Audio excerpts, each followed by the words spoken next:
Hi, everybody. It's Courtney from the Rule Breakers Club. I'll wait a second for people to hop on. I'm just going to do this really quick. I'm waiting for something to print.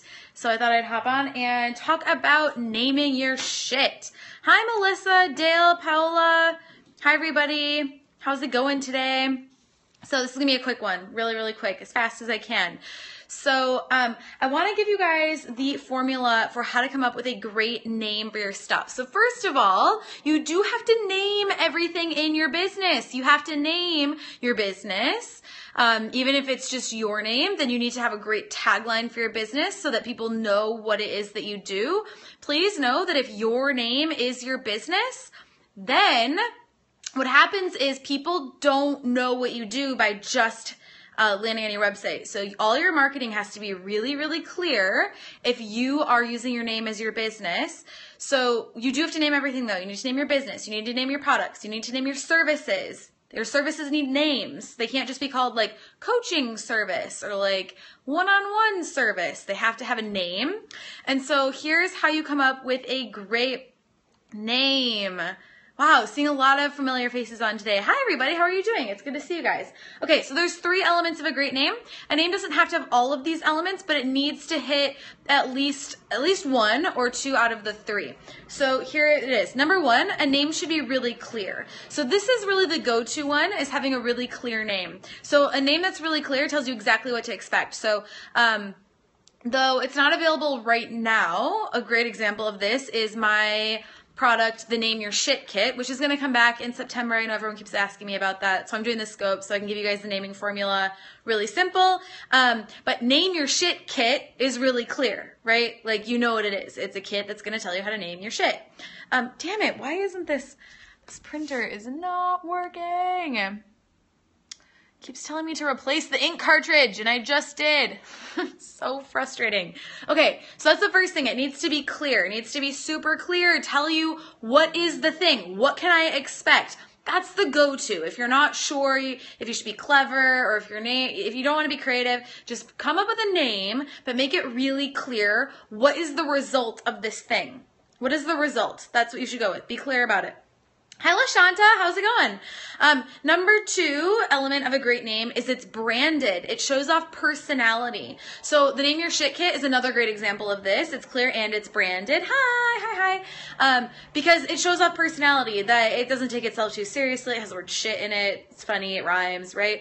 I don't mean to just use my own stuff as examples all the time. I don't think my stuff is like the be all and end all. It's just that this is the formula I use to name my own stuff.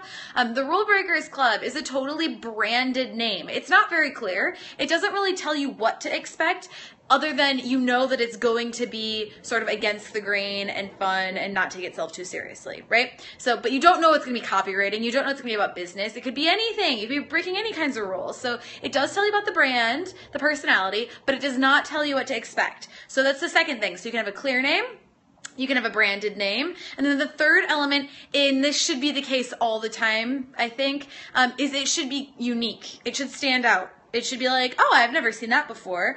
So try to come up with something that everyone hasn't heard a million bajillion times, or tickles them, makes them laugh, or don't get too clever. I think clarity is always more important than being clever, but it should stand out. It should be unique. When I Google it, nothing else should come up, right? So, and memorable. And this is another thing when you name your business your name, this is the problem you'll face. I'm not saying not to do that. I think it's fine, totally great to have a business that's your name. Nothing wrong with that. But just know that people are not going to remember your business name as easily as if you had a different business name, because names are not as memorable as things. There was a study that came out where they had some people in the study, people told me I should offer a naming service. I can't wrap my head around pricing that.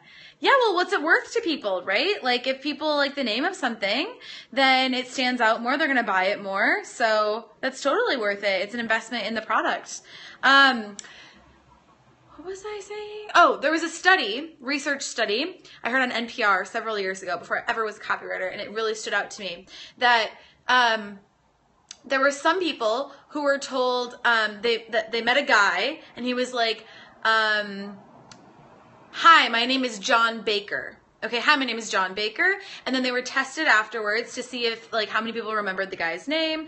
And there was a certain percentage of people who remembered his name. Then they had another group of people where the guy came up and he's like, hi, I'm John the Baker. I'm John and I'm a baker. And so, well, thank you. I'm John and I'm a baker, right? So the difference is my name's John Baker and my name's John and I am a baker. Okay, so which one do you think people remembered more? Hearts if you think people remembered John Baker. No hearts. Hearts if you think people remembered John the Baker. Way more. Way more. Because there's an image there, right? This is what I teach all the time. This is what I taught on my webinar yesterday. I was harping this into people. We need a picture in our minds of what you do. So if your name... Battery is too low for hearts. That's a funny problem. If your business is your name or anything else that's not as memorable, if there's an image you can attach to it, it's way better, way more memorable. So I'm just talking about research here, guys. I'm just talking about language. I'm not saying like don't name your business after your name. I'm not saying that. I'm just saying when you do, there are certain obstacles you have to overcome in your marketing. And when you don't, you also need to make sure that your name is very easy to find on your website. So if your business is not your name, then you need to make sure that it's easy to find you and your name and your personality on your website. So you have, either way, you always have things you need to overcome. There's always going to be obstacles. There's always going to be pros and cons. But that's the one I really wanted to harp in because it goes all back to that imagery stuff. If I can have a picture in my mind's eye of what it is you do, I'm going to remember you. I'm going to remember you. Okay, so that's all I have to say. That's it for this scope. I hope you loved it. I hope it helps you to look at the names of all of your shit and maybe to come up with it. So let me give you those 3 elements of a great name one more time. It does not have to have all the elements, but the more it can, the better. Wow, thanks for the heart explosion. That's terrific. Okay, number 1, a great name is clear. It tells me what to expect. And what I mean by clear, it's clear about the result that I'm going to get. It's not clear like it's a 6-month coaching package. Please don't name anything a 6-month coaching package. What is the result of the coaching package? Okay, that would be the clear name, not like how long it's going to take. That's not important. What is the result? Okay, number 2 is it's branded. I offer a service. My name is Sarah Elizabeth. What about Charm by Liz? I wouldn't know how to pronounce that. Liz. I would be confused, so I would be scared. Like, I would be careful with anything too creative where it's like, I would be scared. I wouldn't know how to pronounce it. And sometimes that like turns me off. That's all. So, I would just say like Sarah Elizabeth or, I would try to make it something because that's my only thing there. Okay. Number 2 is that it's branded. It has personality to it. This is probably, I don't know, usually either it's clear or it's branded. Sometimes you get lucky, like something like the Name Your Shit kit, that's clear and it's branded. So that's the best case scenario. And then number 3 is it's unique. It needs to stand out. It needs to be memorable. So the more memorable you can make it, the better. And yeah, so I'm going to go. I'm not going to waste any more of your time with my profane language. Figure out what's wrong with my printer. And I will see you guys later. Mwah! Much love. Many hearts right back to you. And catch you later today. Bye, guys.